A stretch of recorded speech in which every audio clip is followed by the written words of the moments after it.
സിന്ധു നദീജല കരാറിലെ വ്യവസ്ഥകൾ ലംഘിച്ചത് പാകിസ്ഥാൻ തന്നെയെന്ന് UN പ്ലീനറി സെഷനിൽ ഭാരതം.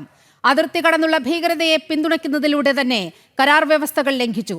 താജിക്കിസ്ഥാനിൽ നടക്കുന്ന ഇന്റർനാഷണൽ ഗ്ലേസിയർ കോൺഫറൻസിലാണ് കേന്ദ്ര പരിസ്ഥിതി സഹമന്ത്രി കീർത്തിവർദ്ധൻ സിംഗ് നിലപാട് ശക്തമായി പറഞ്ഞത്.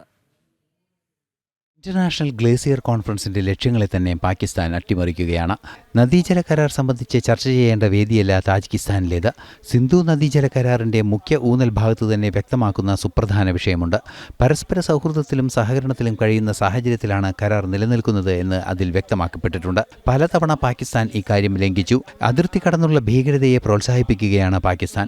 അത്തരത്തിൽ പാകിസ്ഥാൻ തന്നെയാണ് സിന്ധു നദീജല കരാറിന്റെ വ്യവസ്ഥകൾ ലംഘിച്ചതെന്ന് ഭാരതത്തിന്റെ വിദേശകാര്യ സഹമന്ത്രി കീർത്തിവർദ്ധൻ സിംഗ് പറഞ്ഞു. താജിക്കിസ്ഥാനിൽ നടന്ന ഇന്റർനാഷണൽ ഗ്ലേഷിയേഴ്സ് കോൺഫറൻസിലാണ് കീർത്തിവർദ്ധൻ സിംഗിന്റെ കർശനമായ നിലപാട്. ആഗോള താപനം ഉൾപ്പെടെയുള്ള പരിസ്ഥിതി വിഷയങ്ങൾ അഭിസംബോധന ചെയ്യുമ്പോൾ മഞ്ഞുമലകൾക്കുണ്ടാകുന്ന പ്രതിസന്ധികളും അനുബന്ധ വിഷയങ്ങളും ചർച്ച ചെയ്യാനാണ് കോൺഫറൻസ്. ആ ആശയത്തെ തന്നെ പിന്തുടരുന്നതാണ് പാകിസ്ഥാന്റെ നിലപാടെന്നും ഭാരതം ശക്തമായി തിരിച്ചടിച്ചു.